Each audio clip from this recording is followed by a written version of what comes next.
So again good morning to all of you. आज हम लोग वेव ऑप्टिक्स के 7th लेक्चर में हैं। लास्ट क्लास तक हमने क्या खत्म किया है? तो हमने बेसिक्स वेव और इंटरफेरेंस खत्म किया है। आज हम लोग शुरू करने वाले हैं डिफ्रैक्शन, बिल्कुल स्टार्टिंग फ्रॉम स्क्रैच इसको शुरू करते हैं। Today's date is 3rd Feb।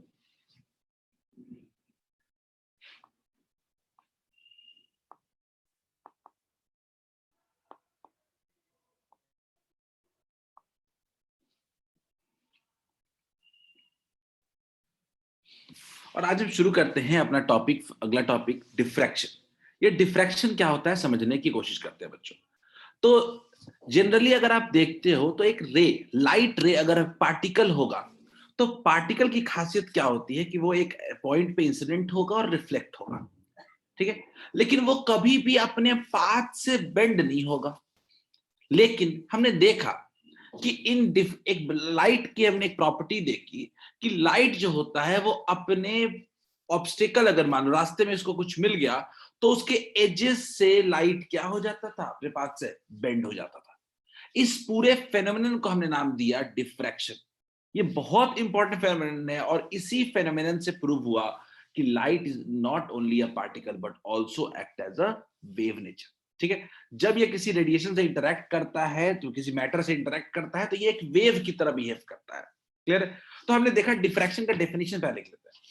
It can be defined as bending of waves around the corners of obstacle और थ्रू एन एपर्चर। एक एक शब्द का मतलब समझाऊंगा, ठीक है। कॉर्नर्स के जगह हम एजेस ऑफ ऑब्स्टेकल भी लिख लेते हैं, एजेस, ठीक है। मतलब डिफ्रैक्शन क्या है? It is a phenomenon of bending of light ray. Light ray अपने पाथ से बेंड करता है due to edges of obstacle, यानी कोई ऑब्स्टेकल है उसके एजेस से। That phenomenon is known as diffraction. मैं इसका एक एग्जांपल दिखाने की कोशिश करता हूं बच्चों, गौर से देखिएगा। मान लेते हैं कि ये मेरा एक सोर्स ऑफ लाइट है, सोर्स ऑफ लाइट, और ये मेरा एक ऑब्स्टेकल है, ये मेरा एक ऑब्स्टेकल है। तो अगर हम लोग यहां से लाइट को इंसिडेंट करेंगे, यहां से अगर हम लाइट को इंसिडेंट करेंगे तो लाइट तो यहां पे फॉल करेगा। लेकिन जब हमने एजेस पे देखा तो ये यहां से जो लाइट है वो डिफरेंट डिफरेंट डायरेक्शंस में बेंड होके गया। कैसे गया समझाने की कोशिश करता हूं, देखिएगा।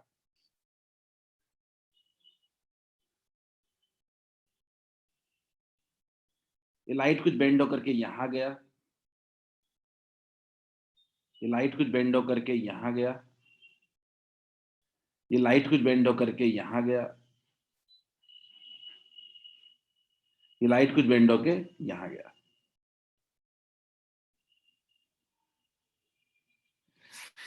कहने का मतलब क्या है कि लाइट अगर सोर्स से, अगर लाइट यहां पे गया है, सोर्स से लाइट अगर यहां पे गया है तो लाइट तो सीधा गया। लेकिन इसके बाद, क्या हुआ? इसके बाद क्या हुआ? लाइट यहां तक गया, इसके बाद लाइट जब एजेस से टकराया, ऑब्स्टेकल के, इन ऑब्स्टेकल के कॉर्नर से टकराया, तो लाइट का क्या हुआ? हर पॉसिबल डायरेक्शन में लाइट क्या कर गया? बेंड कर गया। सिमिलरली यहां भी यही होगा, लाइट यहां पे आया, ये भी क्या हो जाएगा? कई डायरेक्शंस में बेंड कर गया, कई डायरेक्शंस में बेंड हो गया। इसी बेंड नेचर से भी प्रूव हुआ कि light is a wave, not only a particle. Clear है? तो ये लाइट का नेचर था। इस नेचर को कहते हैं हम लोग डिफ्रैक्शन ऑफ लाइट। क्लियर है? लेकिन आपको लगता होगा फिर तो ये हर जगह होता है क्या? नहीं, इसके लिए अपने पास कुछ कंडीशंस होंगे कि आखिर कब होगा। ये हर जगह नहीं होगा कि सोर्स को अगर किसी भी ऑब्स्टेकल पे इंसिडेंट करेंगे तो चारों तरफ उसको लाइट दे देगा, नहीं, ऐसा नहीं होता। ये कुछ स्पेसिफिक केसेस में ही होगा जिसके बारे में हम डिटेल में बात करेंगे आज, ठीक है। तो डिफ्रैक्शन बेसिक समझ में आ गया बच्चों? आई जस्ट होप कि आप इसको अब लिखें। जल्दी से आप इसको लिखो, डेफिनेशन को लिखो और इस फिगर को बनाओ। ये 2-3 फिगर से ही बेसिक डिफ्रैक्शन समझ में आएगा।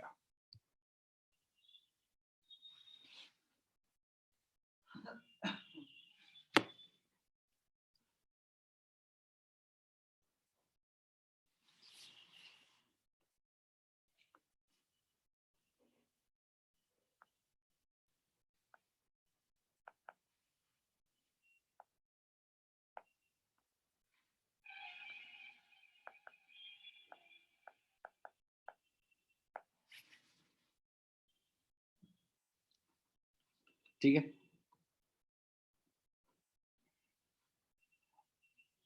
अगर मैं ऐसा कहूं कि अपना ही लाइट कई पार्ट्स में स्प्लिट कर गया है तो वो भी गलत नहीं होगा। हमारा जो लाइट था, इंसिडेंट लाइट था, वही कई पार्ट्स में स्प्लिट कर गया है।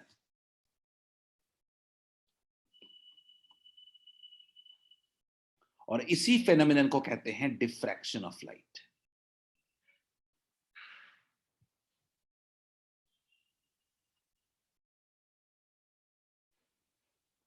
जल्दी इसको लिख लीजिए। Say yes if written then we can go ahead. लिखने को तो सिर्फ एक लाइन ही है। मैंने बताया है अभी कॉर्नर्स ऑफ एन ऑब्स्टेकल। अब मैं बताऊंगा थ्रू एन एपर्चर। एपर्चर का मतलब कि कोई लेंस के थ्रू अगर जाएगा तो, या लेंस या किसी होल के थ्रू, लेंस कहना ठीक नहीं है, किसी होल से जब लाइट पास करेगा तो क्या होगा।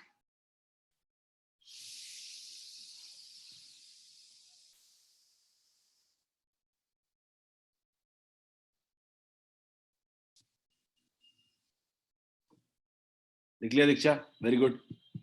So last 30 seconds to be sufficient time.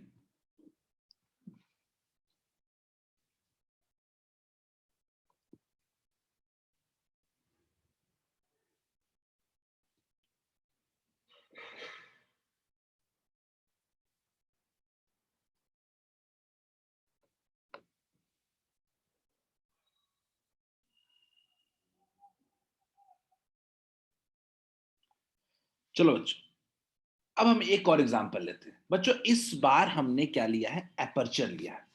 इस बार हमने एपर्चर का मतलब एक तरीके से क्या समझो? होल। क्लियर है? अब लाइट कभी भी एपर्चर पे इंसिडेंट करेगा। एपर्चर का मतलब आप इसको मान लो एक स्लिट मान लो, सीधा सीधा स्लिट बेटर होगा वर्ड, कॉमन वर्ड है। ठीक। अब आपने इस पे इंसिडेंट किया, अब लाइट का क्या होगा? तो जब लाइट इस एपर्चर पे इंसिडेंट करेगा तो लाइट इस एपर्चर के अंदर का हर एक पॉइंट एक सोर्स ऑफ लाइट की तरह बिहेव करेगा। हर एक पॉइंट सोर्स ऑफ लाइट की तरह बिहेव करेगा। लेकिन ड्यू टू डिफ्रैक्शन हर एक पॉइंट जो होगा वहां से लाइट ऑल पॉसिबल डायरेक्शंस में बेंड कर जाएगा। मैं एग्जांपल लेता हूं, 3 पॉइंट लेता हूं इस होल में से। मैं इस होल में से कुल 3 पॉइंट्स अज्यूम करता हूं। पहला पॉइंट मेरा है ए, दूसरा पॉइंट है मेरा बी, और तीसरा पॉइंट है सी। ठीक है, 3 होल में मैंने क्या लिया? 3 पॉइंट्स लिए, ए बी और सी। मैंने कहा कि due to diffraction light would bend in all possible directions. लाइट क्या होगा? हर पॉसिबल डायरेक्शन में बेंड करेगा। अब मैं आपको एग्जांपल देता हूं क्या होगा किसी भी पॉइंट। ये ए पॉइंट है, ए पॉइंट से लाइट बेंड होके पहुंचेगा यहां पे। ठीक। अब क्या होगा कि लाइट क्या होगा? लाइट जो होगा वो बी पॉइंट से भी यहां पे पहुंचेगा। ठीक। अब क्या होगा? लाइट क्या होगा? सी पॉइंट से भी यहां पे पहुंचेगा। यानी एक्चुअली हर पॉइंट पे लाइट हर एक पॉइंट ऑफ स्लिट से पहुंचेगा। अब मैं एक और पॉइंट ले लेता हूं। मैं मान लेता हूं कि मेरे पास एक और पॉइंट है। अब वो पॉइंट क्या है? मान लीजिए कुछ यहां है, यहां भी ए से लाइट पहुंचेगा। मैं अगर देखूं अगर तो यहां भी ए से बी से लाइट पहुंचेगा। अगर मैं यहां देखूं तो यह सी से यहां भी लाइट पहुंचेगा। मतलब कि आप ऐसा समझिए कि स्लिट के हर एक पॉइंट से light would bend in all possible directions. यानी कह सकते हैं क्या? At each point on the aperture, लिख सकते हैं क्या? At each point on the aperture, at each point on aperture light bends in all possible directions. Light bends in all possible directions. आपके मन में जो सबसे बड़ा सवाल आता है कि ये हर जगह होगा, तो मेरी काफी थ्योरीज में गड़बड़ी आ जाएंगी। जितने थ्योरीज हमने पढ़े हैं वो काफी थ्योरीज में एक नया पॉइंट ऐड करना पड़ेगा डिफ्रैक्शन का। तो क्या ये हर कंडीशन में जस्टिफाइड है? नहीं, ये कुछ स्पेसिफिक कंडीशंस में ही जस्टिफाइड है डिफ्रैक्शन होगा। और सबसे स्पेसिफिक कंसीडरेशन जो है वो है साइज ऑफ ऑब्स्टेकल और अपर्चर। जो ऑब्स्टेकल या अपर्चर का साइज होना चाहिए वो वेवलेंथ के कंपेरेबल होना चाहिए। जैसे ही ये बात करते हैं वहीं पे मामला खत्म हो जाता है। तो जल्दी से इसको ड्रॉ कर लो, फिर मैं आगे बताता हूँ आपको बताता हूँ कंडीशंस ऑफ डिफ्रैक्शन। लाइट की बेंडिंग होती है ऑल पॉसिबल डायरेक्शन में, लेकिन क्या ये जो बेंडिंग कर रहे हैं क्या हर कंडीशन में होगा, इसकी बात हम करेंगे अभी। कंडीशंस क्या क्या होंगे जल्दी से इसको लिख लो आप। बहुत सिंपल कंडीशन, और वो कंडीशन एक्चुअली 99% केसेस को ऐसे ही हटा देता है हमारे पास।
लिख लिया बच्चों?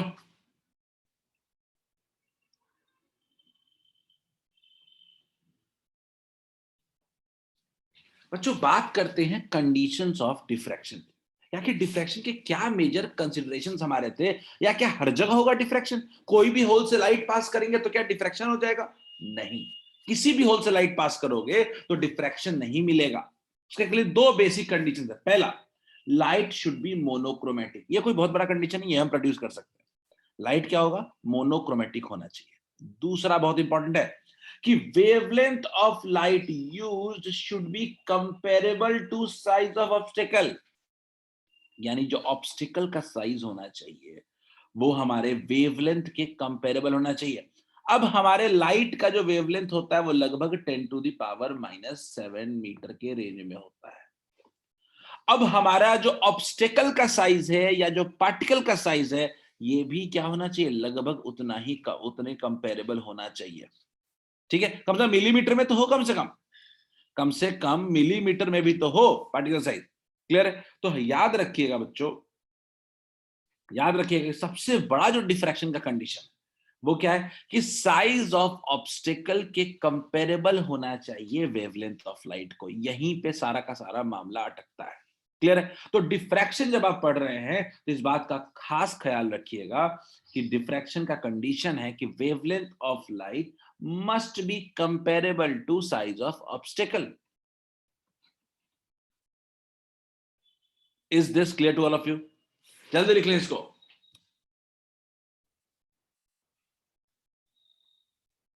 जल्दी लिखिए इसको।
आगे बढ़े बच्चों।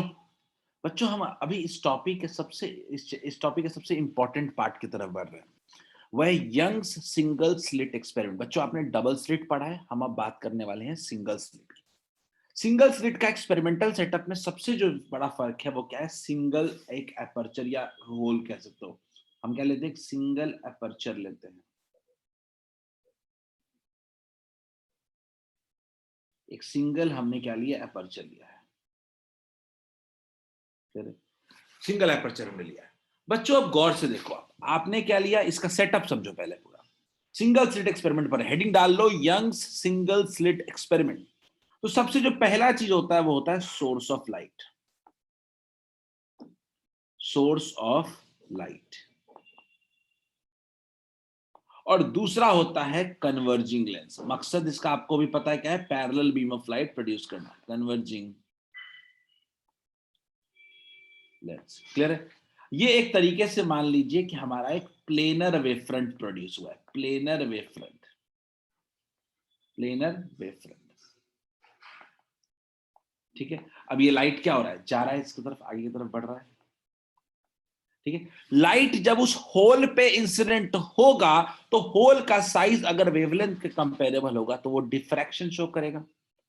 अगर ये होल डिफ्रैक्शन शो करेगा, इसका मतलब क्या है, इसका मतलब ये है कि अगर इस होल के इनफाइनाइट पार्ट्स है तो हर एक पॉइंट पे इस स्क्रीन के उन सारे पार्ट से लाइट आएगा।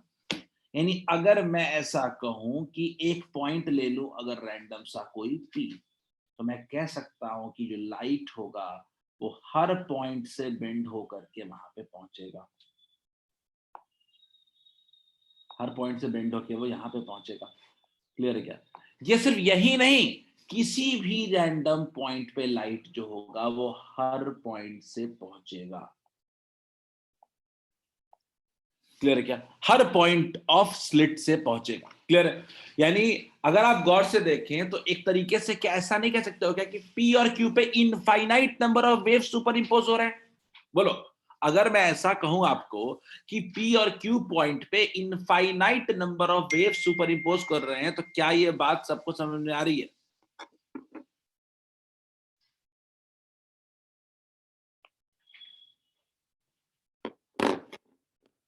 Do you all agree with this?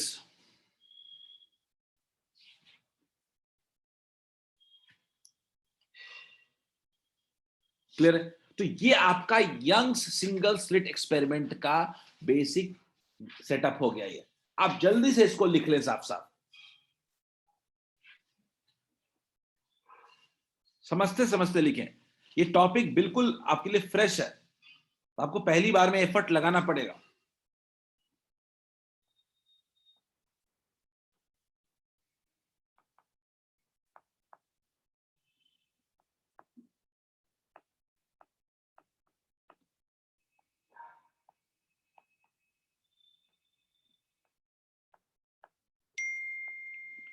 Act as a source of light illuminating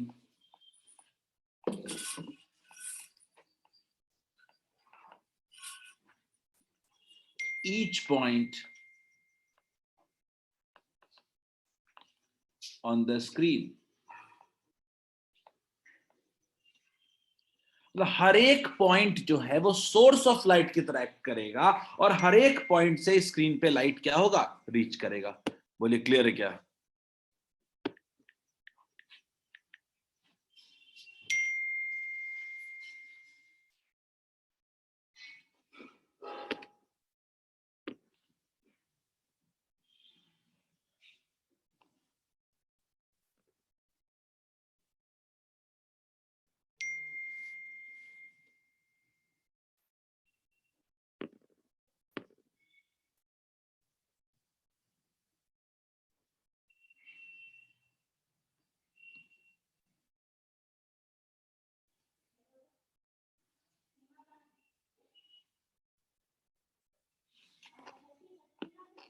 सो जल्दी नोट करें बच्चों, जल्दी नोट करो, मैं समझाने की कोशिश कर रहा हूं। अभी हम डेरिवेशन पे आएंगे। डेरिवेशन एक बार समझ में आ गया कि कौन सा चीज कैसे हो रहा है ना, तो डेरिवेशन भी समझ में आएगा। इसका डेरिवेशन थोड़ा ट्रिकी है, सॉल्व ज्यादा नहीं करना है, लॉजिक ज्यादा लगाना है यहाँ पे।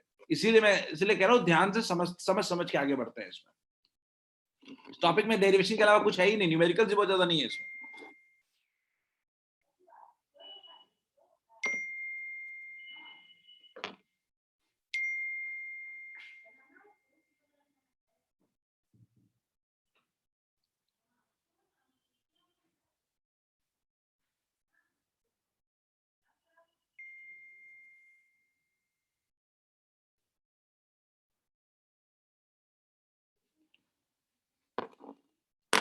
जल्दी लिख लो बच्चों, पूरा हो जाए तो से yes at least done.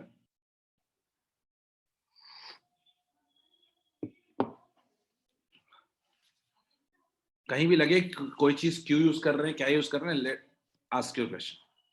Good angel.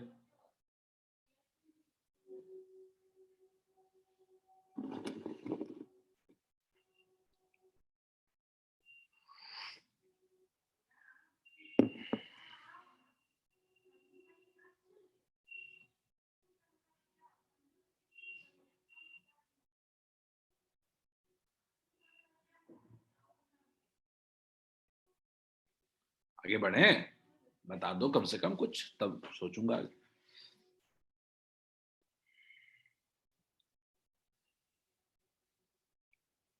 Great बच्चों, अगर मैं गलत नहीं हूं तो यही रे डायग्राम की हम बात कर रहे थे कि इस स्क्रीन, उस स्लिट का हर एक पॉइंट जो है वो उसका उससे वो एक सोर्स ऑफ लाइट की तरह बिहेव करेगा और हर पॉइंट से लाइट हर जगह पहुंचेगा।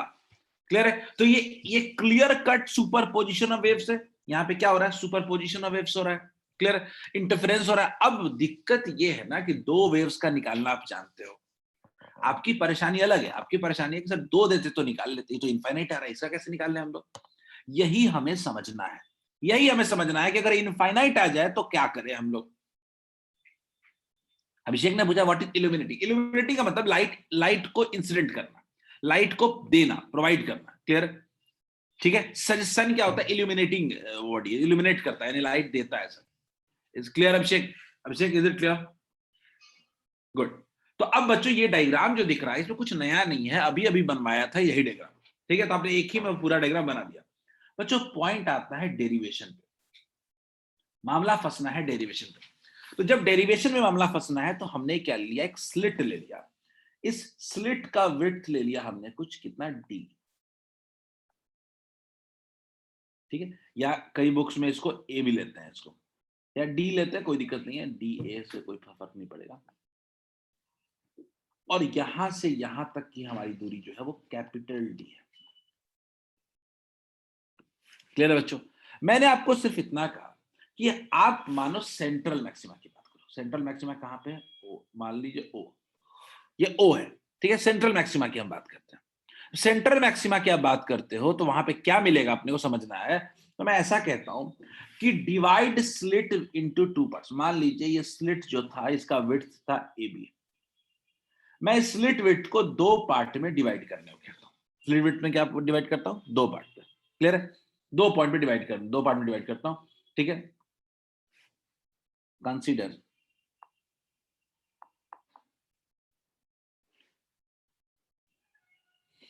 कंसीडर या एक सेकेंड। ठीक है, मैं इसमें डिवाइड करने की जरूरत है, सेंट्रल मैक्सिमा की हम बात कर रहे हैं। तो एक बात तो तय है यहां पे कि दोनों दोनों पार्ट में अगर आप देखें तो आप ये कह सकते हैं कि हमारे पास दो ऐसे कॉरेस्पॉन्डिंग पॉइंट्स होंगे जो आके क्या करेंगे, सुपर इंपोज करेंगे। सुपर इंपोज करेगा और क्या मिलेगा आपको, मैक्सिमम इंटेंसिटी ऑफ लाइट मिलेगा यहाँ पे। क्लियर है? दो वेव्स अगर मिलेंगे तो सारे के सारे क्या करेंगे, कंस्ट्रक्टिव सुपरपोजिशन करेंगे। अगर मैं ऐसा कहूं अगर मैं ऐसा कहूं कि आपका ए और बी से जो पॉइंट लाइट रे जाएगा वो ओ पे रीच करेगा, तो उसके बीच पाथ डिफरेंस कैसे निकालोगे। मैं एग्जांपल देता हूं, मैं आपको ये फिगर ड्रॉ करता हूं। एक मान लेते हैं बच्चों, मान लेते हैं कि हमारे पास एक लाइट रे है। ठीक, अब लाइट रे मान लीजिए कि कहां पहुंच रहा है, यहां पहुंच रहा है, और लाइट रे यहां से यहां पहुंच रहा है। बोलिए गौर से, क्या आप अगर ऐसा देखें तो क्या इनके बीच पाथ का डिफरेंस जीरो नहीं है क्या? अगर इनके बीच पाथ का डिफरेंस अगर जीरो होगा तो क्या कंस्ट्रक्टिव सुपरपोजिशन नहीं होगा क्या? अगर मैं ऐसा कहूं कि इसको दो पार्ट में डिवाइड कर दो, मैं एक एक करके इसके पूरे पूरे डेरिवेशन पार्ट पे लिखता हूं। मान लीजिए कि कंसीडर, एक एक करके पूरे थ्योरेटिकल पूरा डेरिवेशन है। Consider A be the slit width with the slit divided into two halves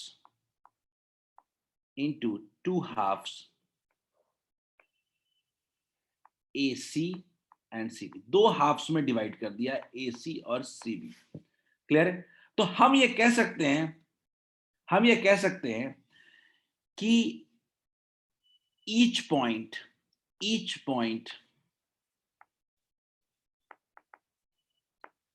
in AC ऊपर वाले पार्ट में has a corresponding point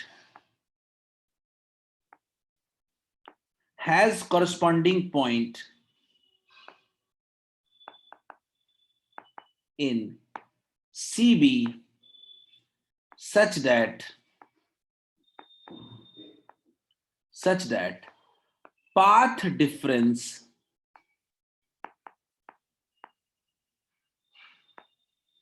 is 0। और अगर पाथ डिफरेंस अगर 0 होगा, अगर दो लाइट रे के बीच अगर पाथ डिफरेंस अगर 0 होगा, हेंस कंस्ट्रक्टिव सुपरपोजिशन हो, इंटरफेरेंस हो जाएगा, कंस्ट्रक्टिव इंटरफेरेंस। यानी हर लाइट रे यहां पे क्या करेगा? कंस्ट्रक्टिव इंटरफेरेंस करेगा। Hence we can say maxima is obtained.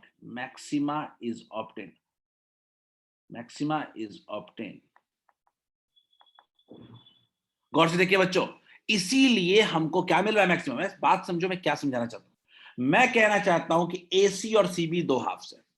AC में हमने पॉइंट ले लिया A और BC में हमने ले लिया B। अगर इन दोनों से लाइट रे जाएगा तो इनके बीच का पाथ डिफरेंस कितना होगा? अगर इन दोनों के बीच अगर बात करूं तो पाथ डिफरेंस कितना होगा? डेल्टा x इक्वल टू क्या होगा? 0। मैं कह रहा हूं A और C में कोई भी पॉइंट आप से लाइट रे लोगे तो इसका भी एक कोरस्पॉन्डिंग पॉइंट होगा जिसके लिए पाथ डिफरेंस क्या होगा? 0। तो हर लाइट रे क्या करेगा? कंस्ट्रक्टिव सुपरपोजिशन करेगा।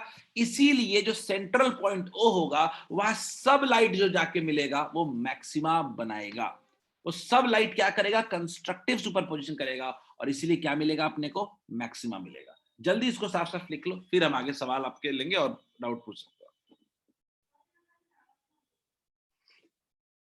आपको लगेगा इसमें डेरिवेशन क्या था, ये तो ऐसे ही याद रख सकते? नहीं, ये याद नहीं रख सकते हो, ये आपको लिखना पड़ेगा एग्जाम में आएगा तो। बोर्ड्स में इसको आपको एक्सप्लेन करना पड़ेगा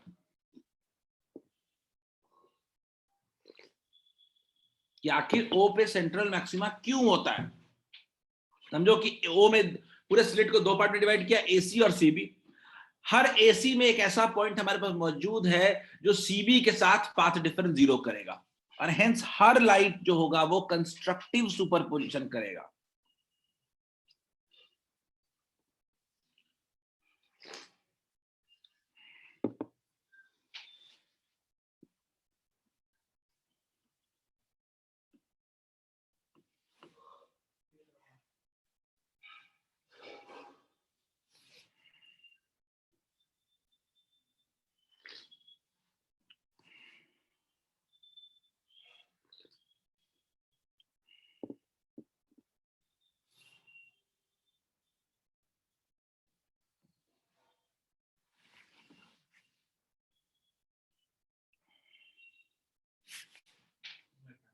जल्दी लिख लो इसको। ये बिल्कुल सोचने वाला चीज है, ये समझना बहुत जरूरी है क्योंकि लिखने का कुछ नहीं है इसमें। समझ गया तो लिख लोगे अपने आप कहानी बना के।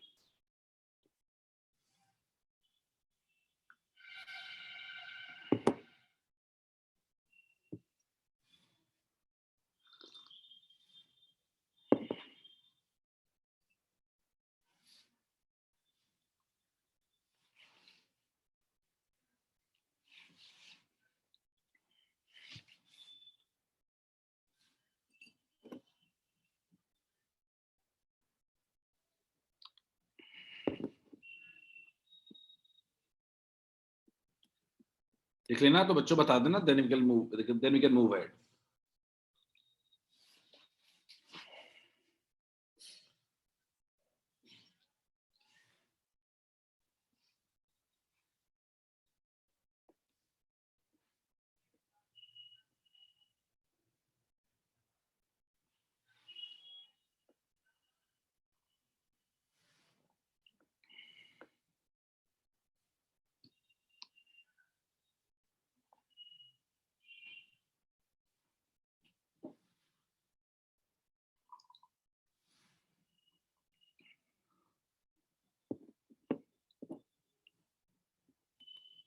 ये ना फिगर बनते रहना चाहिए, ब्रीफली फिगर याद बैठा लो कि फिगर बनाते रहो, अंत में सारा कुछ फिगर पे ही जाना है।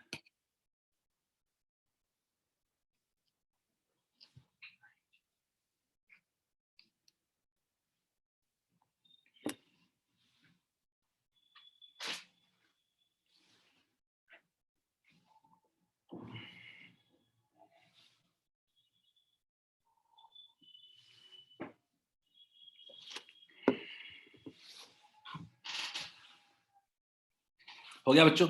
बच्चों अब हम बात करने वाले हैं मिनिमा के कंडीशन के बारे में। थोड़ा ध्यान से समझना बहुत जरूरी है, समझना पहले तो बच्चों मैंने क्या लिया, एक स्लिट विड्थ ले लिया ए ले लिया, और मैंने स्लिट ए ले लिया और एक स्लिट का एंड बी ले लिया, ठीक, ए बी ले लिया। और मैंने बोला कि ए बी के बीच का डिस्टेंस तो हम जानते ही है डी है। तो अगर मेरे से कोई पूछ देगा कि अगर इनके बीच का पाथ डिफरेंस क्या होगा, बड़ा सिंपल है, डेट ए बी ये पाथ डिफरेंस यहाँ पे क्या होगा, डेल्टा एक्स इक्वल्स टू क्या हो जाएगा, D sine theta, D sine theta, ठीक है। तो path difference D sine theta होता है, ये हमको पता है, हमने निकाल रखा है कई बार, ठीक है, डी साइन थीटा होता है। अब डी साइन थीटा होता है, मैं क्या कह रहा हूं कि मैं बात करने वाला हूं एक केस का मिनिमा के, फर्स्ट मिनिमा के बारे में। तो मैंने ऐसा बोला कि मान लेते हैं कि एक ऐसा केस लेते हैं, मान लेते हैं assume, assume assume word use कर रहा हूं, डेल्टा एक्स जो है इज इक्वल टू लैम्डा। मैंने ऐसा माना कि मान लो एक ऐसा केस ले रहा हूं जब डेल्टा एक्स का वैल्यू जो है वो लैम्डा है, यानी डेल्टा एक्स का वैल्यू अगर लैम्डा है तो डी साइन थीटा का वैल्यू भी क्या है, लैम्डा है। सही बात, डी साइन थीटा का वैल्यू क्या है, लैम्डा है, सीधा हिसाब है। पहला केस लिया हमने, पहला केस लिया कि डी साइन थीटा क्या है, लैम्डा है। तो मैंने एक काम सोचा कि एक काम करते हैं, इस ए बी को ना दो पार्ट में डिवाइड कर देते हैं, ए बी को दो पार्ट में डिवाइड कर देते हैं। Divide AB into two parts,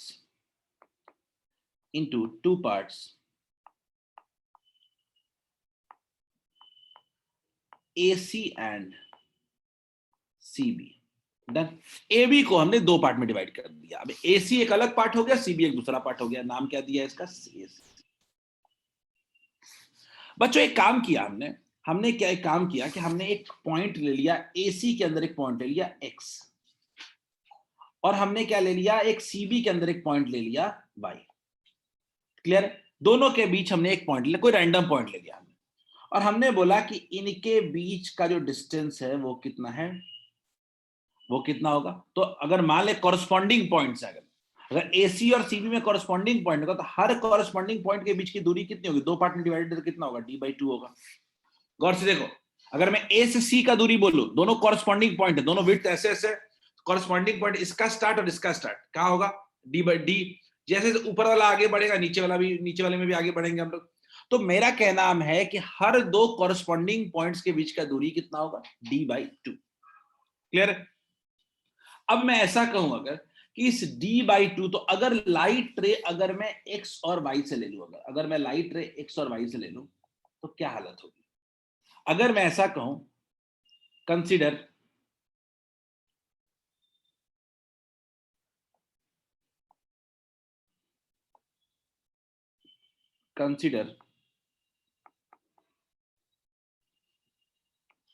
light waves from two corresponding points, two corresponding points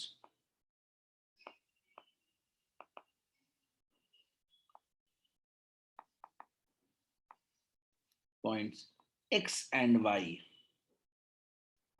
दो कॉरस्पॉन्डिंग पॉइंट, ऊपर में x है नीचे वाले में y है, हमेशा डिस्टेंस कितना है d/2 है। तो दो लाइट वेव्स में ले रहा हूं corresponding point x and y पे। तो अगर इनके बीच कोई पाथ डिफरेंस पूछेगा, तो इनके बीच पाथ डिफरेंस पूछेगा तो क्या लिखेंगे, डिस्टेंस कितना है दोनों के बीच का, d/2। d/2 कितना हो जाएगा, साइन थीटा। तो d/2 साइन थीटा होगा, तो d साइन थीटा का वैल्यू तो हम पहले ही मान चुके हैं, कितना होगा,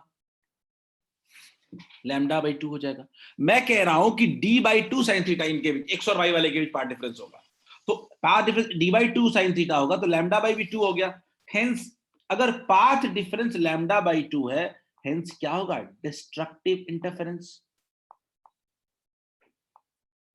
डिस्ट्रक्टिव इंटरफेरेंस, इसका साफ मतलब है कि AC और CB उसमें हर एक पॉइंट दूसरे पॉइंट को क्या कर देगा, कैंसिल आउट कर देगा, डिस्ट्रक्टिव कर देगा। यानी हम कह सकते हैं कि each corresponding points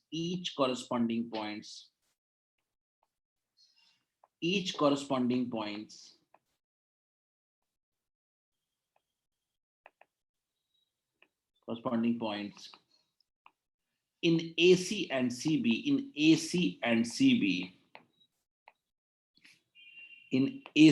CB undergo destructive superposition.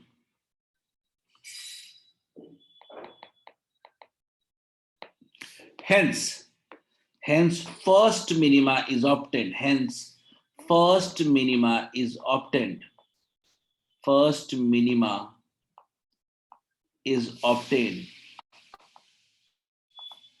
बच्चों ये मेरा पहला एजम्पशन है।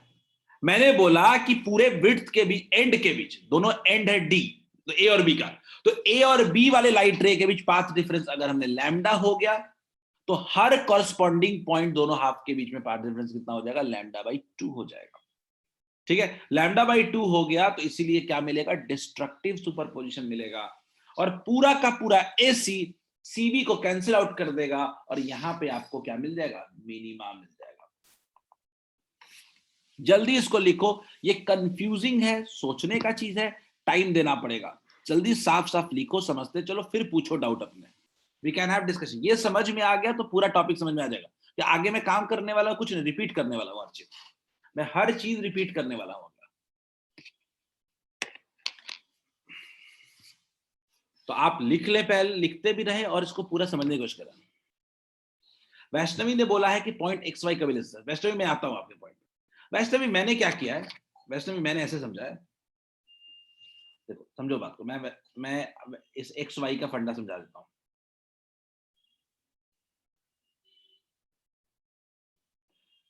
मेरा पॉइंट XY लेने का मकसद था कॉरस्पॉन्डिंग पॉइंट्स, यानी अगर मैं ऐसा कहूं कि दो स्लिट है मेरे पास, दो स्लिट है, एक AC है और दूसरा क्या है, CB है।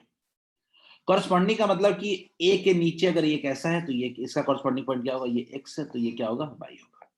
अगर X नीचे जाएगा तो Y का भी वैल्यू क्या होगा, नीचे जाएगा। क्लियर है क्या? अगर मैं बोलूं A का कॉरस्पॉन्डिंग पॉइंट क्या होगा, तो C होगा, X का क्या होगा, Y होगा, C का कितना होगा, B होगा। क्लियर है क्या?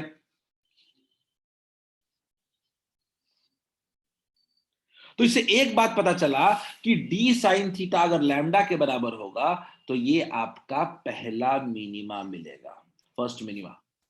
क्लियर है? फर्स्ट मिनिमा का कंडीशन क्या हो गया कि d sine theta must be equal to what, lambda.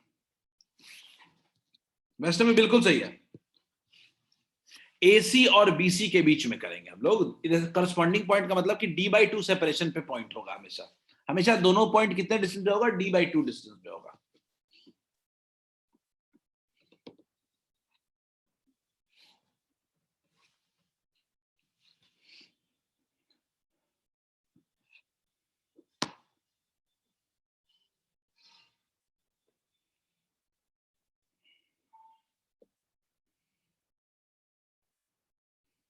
Simple सी बात समझो कि AC CB को कैंसिल आउट कर देगा।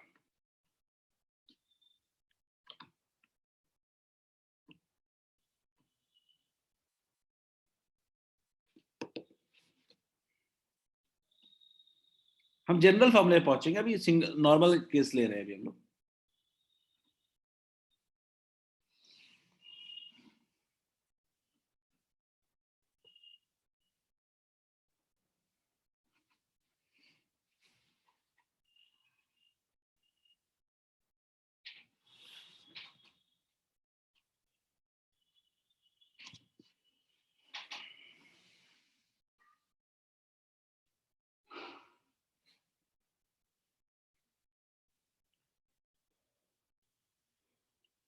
प्रोसेस समझ जाओगे तो एग्जाम में तो कर ही दोगे ये टॉपिक। क्या हो गया क्या बच्चों?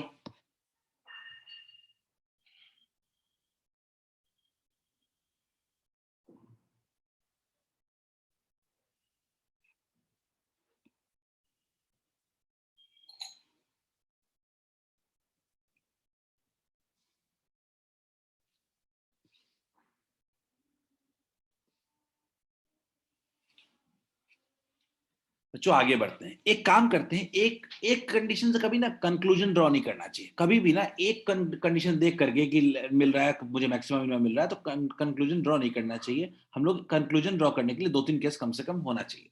तो मैं क्या लेता हूं, मैंने बोला कि चलो एक और केस लेते हैं। पिछली बार लैम्डा लिया था, इस बार मैं लेता हूं D sine theta. D sine theta का जो वैल्यू है वो क्या है, 2 लैम्डा ले लिया इस बार। इस सेकंड केस मैंने लिया कि लैम्डा नहीं लेते, इस बार 2 लैम्डा लेते हैं, देखते हैं अब क्या होता है। तो अब 2 लैम्डा लिया तो मैं यहां पे इसको सॉल्व करने के लिए मैं कहूंगा कि कंसीडर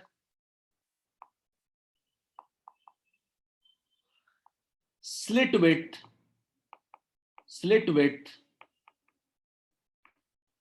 AB divided into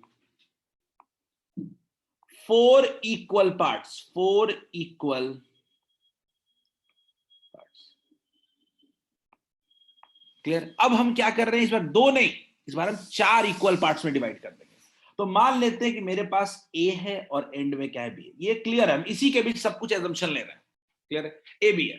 तो मैं क्या करता हूं कि इस बार इसको 4 इक्वल पार्ट में डिवाइड करता हूं, और ये क्या कैसा होगा, जैसा होगा। नाम क्या दें हम लोग, C D और E। क्लियर है? हम लोगों ने इसको 4 पार्ट्स में डिवाइड कर दिया, और ऑब्वियसली एक पार्ट का जो विड्थ होगा वो कितना होगा, D by 4 होगा। D by 4 होगा। क्लियर है? D by 4 होगा। ये तो हम ऑब्वियसली हम समझ ही रहे हैं, खैर लिखने की जरूरत नहीं है, हमने डिवाइड कर दिया। अब मैं ऐसा कह रहा हूं कि अब एक काम करते हैं हम लोग, अब हम लोग लेते हैं कोई भी x लेते हैं AC में और y लेते हैं CD में, x और y। ठीक है? ठीक है, इन पार्ट्स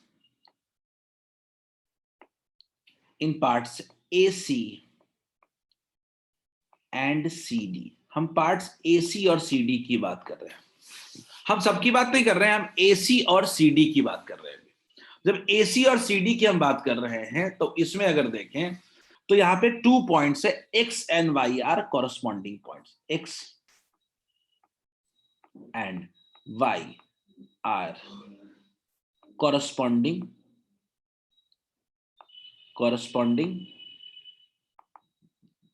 पॉइंट्स। ये दोनों कॉरस्पॉन्डिंग पॉइंट्स हैं, विद सेपरेशन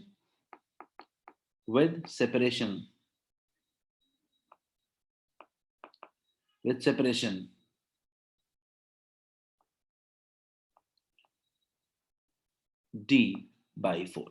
सेपरेशन कितना है, D by 4। इनके बीच का सेपरेशन है D by 4। अब मैं कह रहा हूं कि X और Y 2 पॉइंट्स, तो अगर मैं बोलूं कि path difference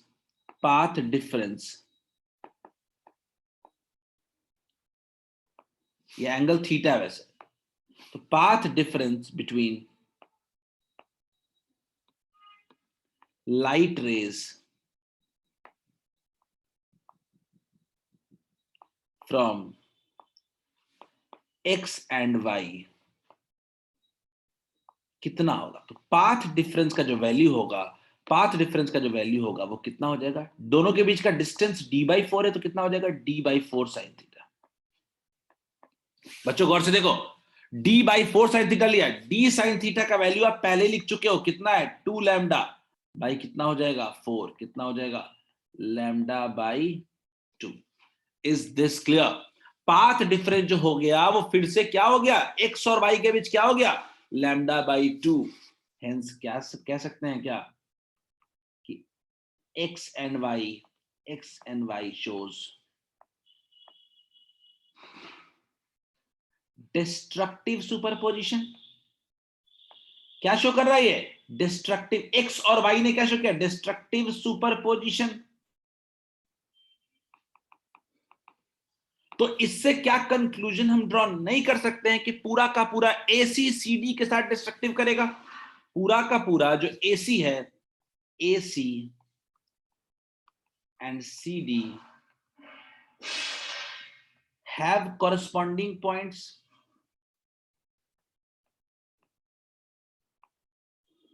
have corresponding points having destructive superposition।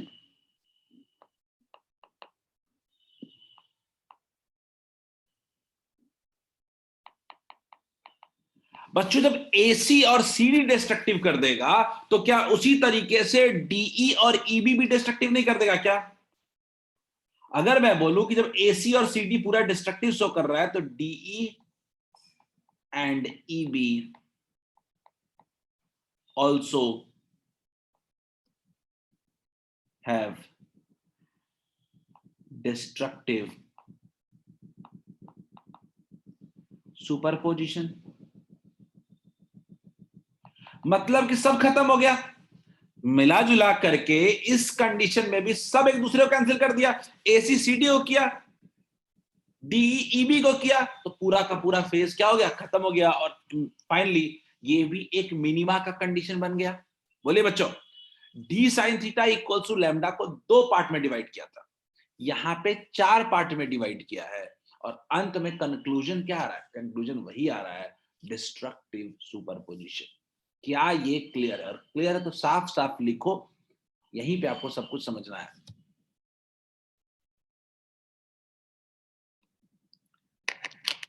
मैंने 4 पार्ट्स लिया और सिर्फ ऊपर के 2 पार्ट को देख रहा हूं, नीचे को भूल जाओ, और उन दोनों के बीच ना एसी और सीडी में कॉरस्पॉन्डिंग पॉइंट लिया। ये तय बात था कि दोनों के बीच का डिस्टेंस जो होगा वो d/4 हो जाएगा।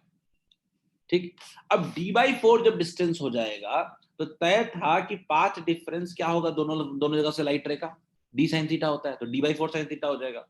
डी साइन थीटा हम पहले ही मान चुके हैं, कितना है 2 लैम्डा है। बोलिए क्लियर है क्या?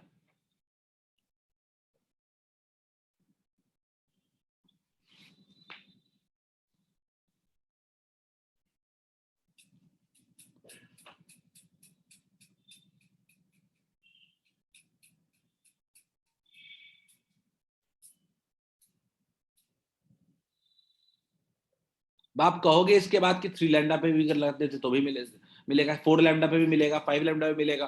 तो इससे एक जनरल हमको समझ में आ रहा है कि कहां कहां हमको मिनिमा मिलेगा।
जल्दी नोट करें बच्चों।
लिख लिया, आगे बढ़ाऊं?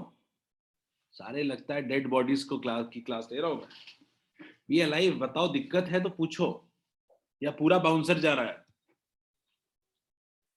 मुझे तो पहली बार में समझ में नहीं आया था कभी है, तुम्हें आ रहा है तो नहीं आ रहा तो पूछ लो।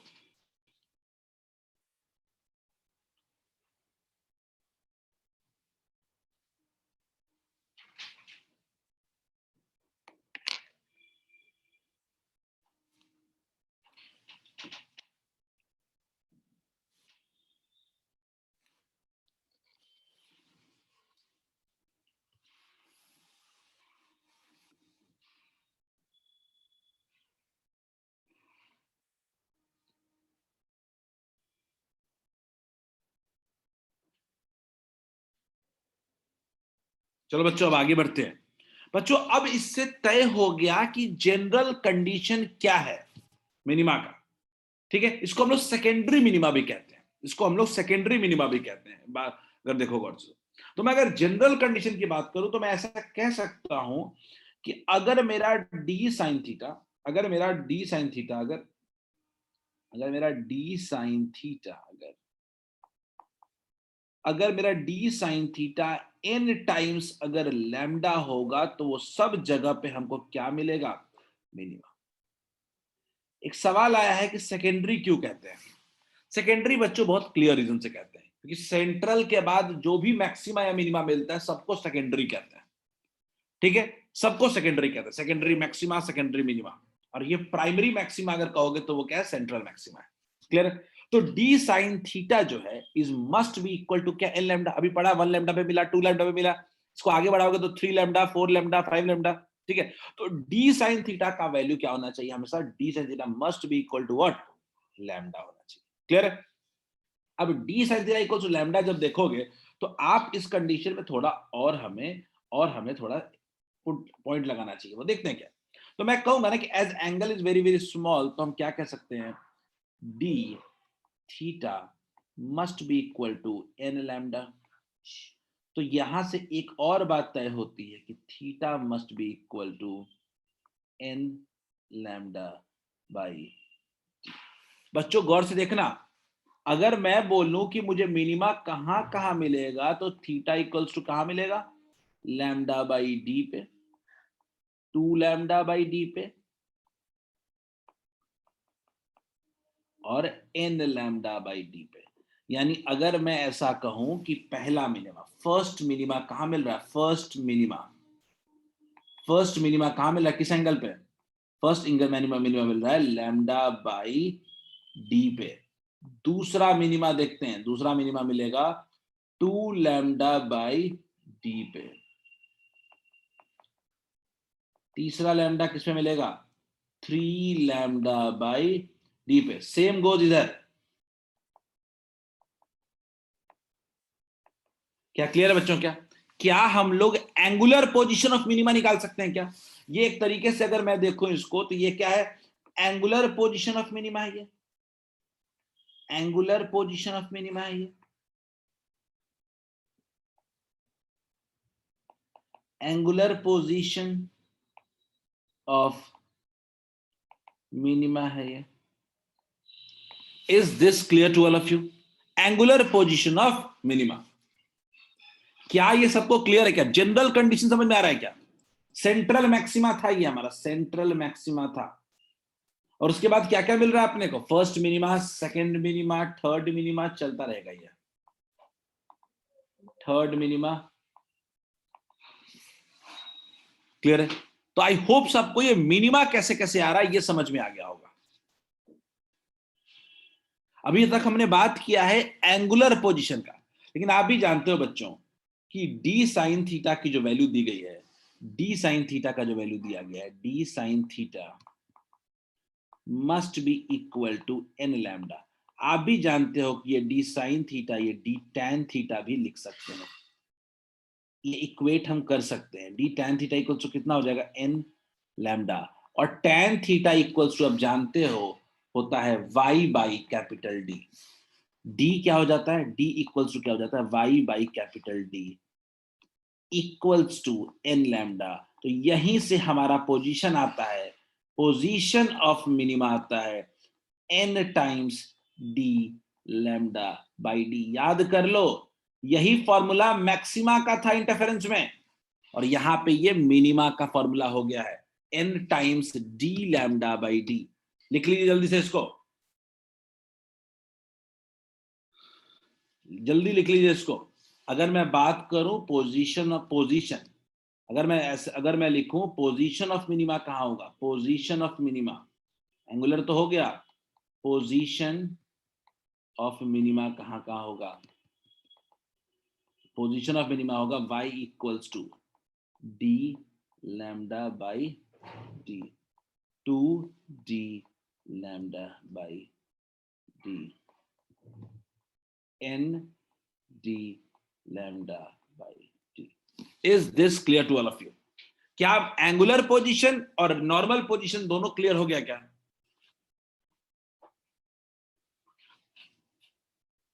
काफी मदद हमें इंटरफेरेंस से भी मिल रहा है यहाँ पे, क्योंकि इंटरफेरेंस में जो हमने लिया था डी साइन थीटा वही यहां भी यूज कर रहे हैं।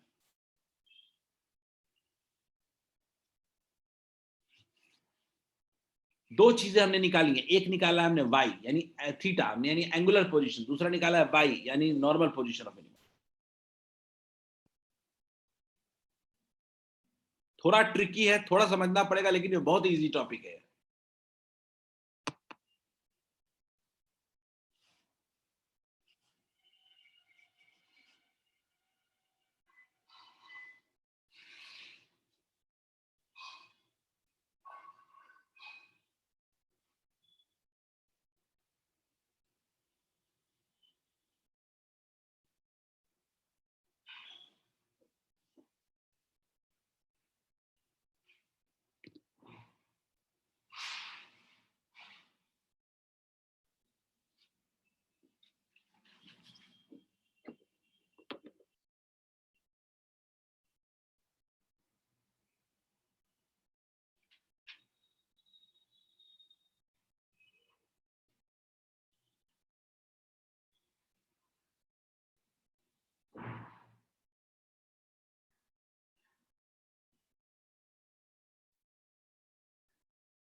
बोलो बच्चों, हुआ?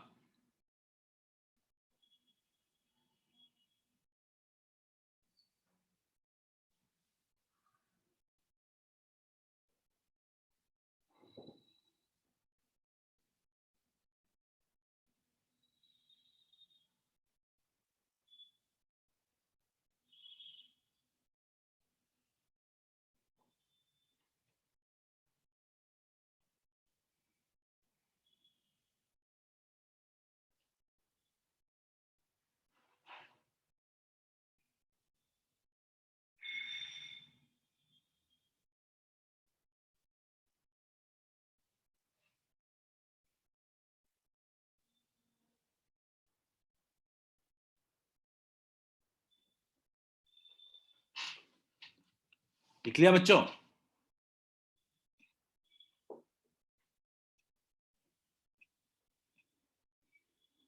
राघवेंद्र समझ में आ रहा है? Shivam,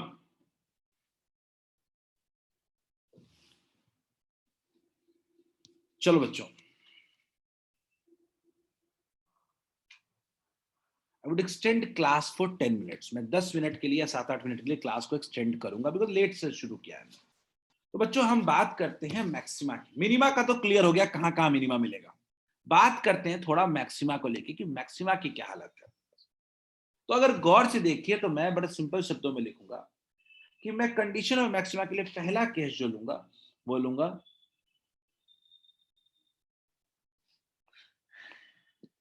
D sine theta equals to 3 lambda by 2 पे। मैं जो पहला केस लेने वाला हूं वो होगा d sine theta equals to 3 lambda by 2।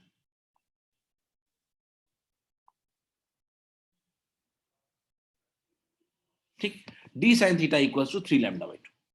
अब क्या करें इसके लिए, तो हमारा स्लिट क्या है, ए से लेके बी तक है। ठीक है, जिसके बीच का डिस्टेंस कितना है, डी है। तो मैं एक काम करता हूं, डिवाइड स्लिट विड्थ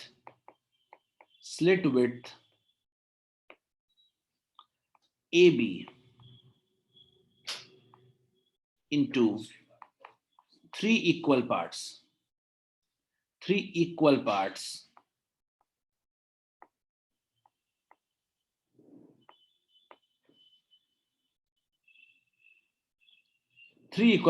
डाल देते हैं सी और D, A C, C D and D B. 3 equal parts में हमने स्लिट विड्थ को डिवाइड कर दिया। क्लियर है?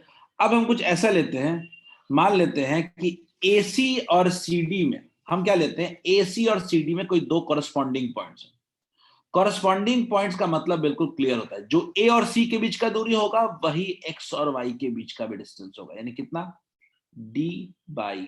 क्लियर है? तो मैं क्या ले रहा हूं कि मैं ले रहा हूं कि AC और CD 2 पार्ट ले रहा हूं। AC और CD में consider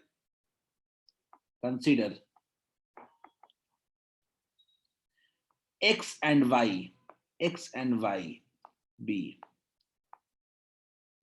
2 corresponding points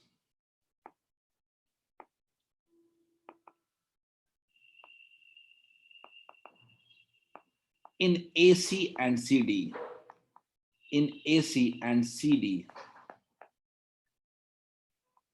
at a separation of, सब कहानी लिखना पड़ेगा, at a separation of D/3 distance पे। क्लियर है? तो X और Y वाले पॉइंट के बीच में कितना डिस्टेंस है, D/3। तो अगर मैं ऐसा लिखूं कि पाथ डिफरेंस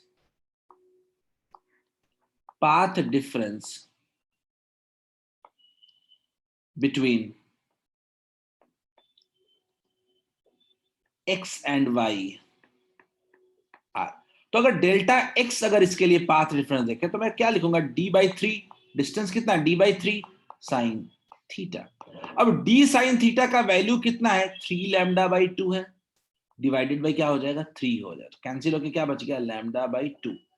फिर वही कहानी कि पाथ डिफरेंस क्या आ गया, λ/2। अगर पाथ डिफरेंस λ/2 आ गया मतलब डिस्ट्रक्टिव हो जाएगा। अगर पाथ डिफरेंस λ/2 आ गया यानी ये कंडीशन किसका है, डिस्ट्रक्टिव सुपरपोजिशन का, डिस्ट्रक्टिव सुपरपोजिशन। यानी अगर मैं सीधा शब्दों में लिखूं तो AC और CD दोनों डिस्ट्रक्टिव सुपरपोजिशन शो कर देगा। तो क्या लिख सकते हैं, AC and CD undergo destructive superposition। यानी 3 में से 2 पार्ट तो निपट गए, एक बचा हुआ है खाली। लेकिन अब डीबी को अगर आप गौर से देखोगे तो डीबी का कोई चांस नहीं है कि ये किसी के साथ डिस्ट्रक्टिव बनाए। डीबी का कोई भी चांस नहीं होगा कि ये किसी के साथ भी डिस्ट्रक्टिव बनाए, और यहीं से अपना पॉइंट निकल के आता है। कि अगर AC और CD कैंसिल हो गया है तो अब क्या कौन कौन कंट्रीब्यूट करेगा? खाली DB कंट्रीब्यूट करेगा। यानी अगर मैं ऐसा लिख दूं कि इंटेंसिटी मान लेते पॉइंट P है, तो intensity at point P, intensity at point P is only contributed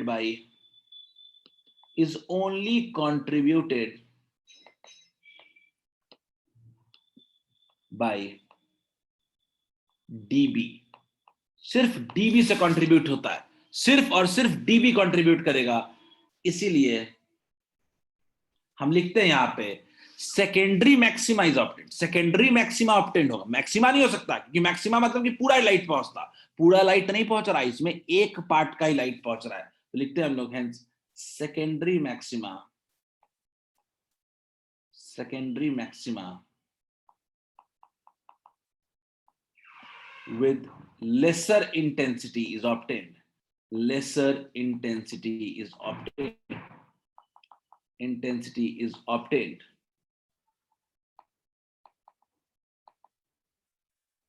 clear? यानी ये पहला केस है जिसमें 3 पार्ट में से 2 पार्ट तो इसका भी खत्म हो जा रहा है, सिर्फ एक पार्ट ही कंट्रीब्यूट करेगा जो कभी डिस्ट्रक्टिव नहीं होगा, और वही कंट्रीब्यूशन कर करके क्या करेगा? इंटेंसिटी शो करेगा। यानी आप खुद सोचो कि सेंट्रल पे पूरा पहुंच रहा था, फर्स्ट मिनिमा पे 3 में से 2 पार्ट नहीं पहुंचा, तो इंटेंसिटी 1/3 हो गया। तो इंटेंसिटी तो बहुत तेजी से कम हो रहा है। अगर मैं बोलूं तो इंटेंसिटी जो हो गया वो यहां पे तो 1/3 हो गया ना, इंटेंसिटी बाई 3 हो गया, पूरा इंटेंसिटी पहुंचेगा क्या? तो क्या हम कह सकते हैं क्या कि प्राइमरी मैक्सिमा के बाद सेकेंडरी मैक्सिमा पे इंटेंसिटी घट गया? इंटरफेरेंस में हर मैक्सिमा की इंटेंसिटी सेम होती थी, लेकिन डिफ्रैक्शन में आपका जो इंटेंसिटी ऑफ मैक्सिमा है वो हर का सेम नहीं रहेगा, वो घट रहा है।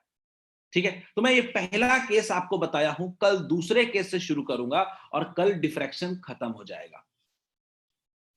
क्लियर? आप लोग यहीं यहीं तक रहने दो आज, आप लोग थोड़ा पढ़ के आना, समझ के आना, अगर दिक्कत रही तो मैं कल पहला वाला फिर से बता दूंगा। ठीक है, आई होप सबको ये टॉपिक समझ में आएगा, क्योंकि ये बिल्कुल थियोरेटिकल टॉपिक है, ये बिल्कुल बोर्ड्स पॉइंट ऑफ व्यू के लिए।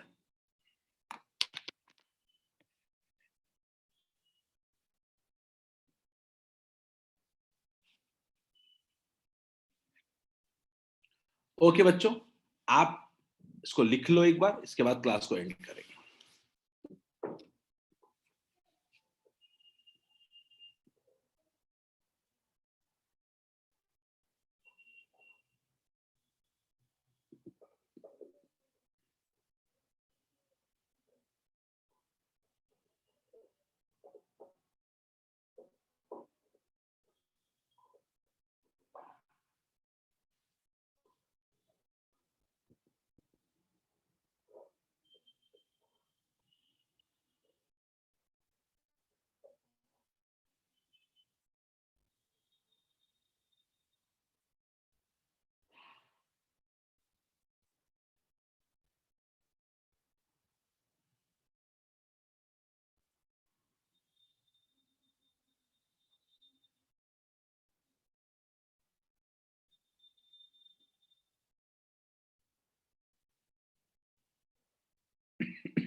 हो गया बच्चों?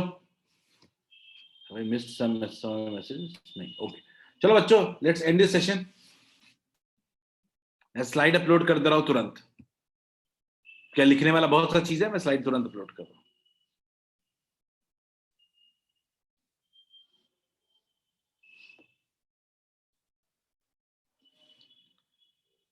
हूं। Okay, bye bye.